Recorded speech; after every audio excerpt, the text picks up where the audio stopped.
I think that the words of Alan Moore are true. The artist must analyze and simplify the needs of the people and then communicate what the audience needs in the simplest way in order that the people understand and succeed so lately they become the artists.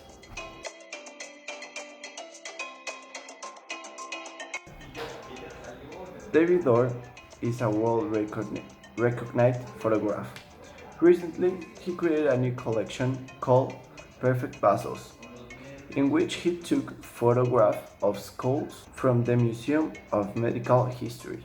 He mirrored one half of the skull and as a result, a symmetrical skull. The purpose was to explore themes of perfection and symmetry. The collection was shown in the Modern Museum in 2017. His work has impacted society by making easier the study of the skulls and the anatomy by showing how a perfect skull would look like.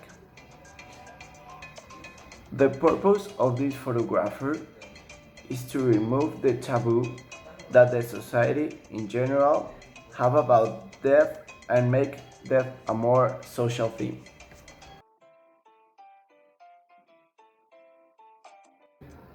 Edward Munch, or mostly recognized as the one who painted the Scream, is a very famous painter from the 19th century.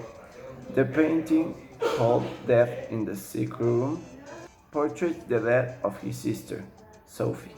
Edward Munch took the French Impressionists and made it more graphic. He became one of the most controversial and eventually renowned artists among the new generation of continental expressionists and symbolists painters because of the painting he did.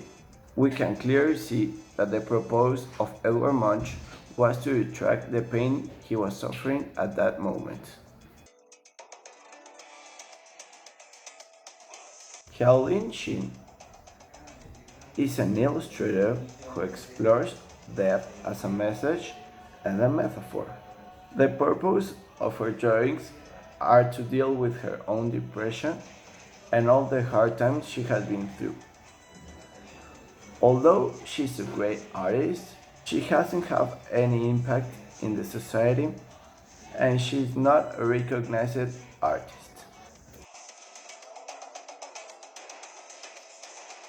Culture has a lot of meanings and interpretations all around the world. The meaning of culture depends in which part of the world you are and the traditions that are imposed in the society. But there's one thing I'm sure, the culture will never have one true definition.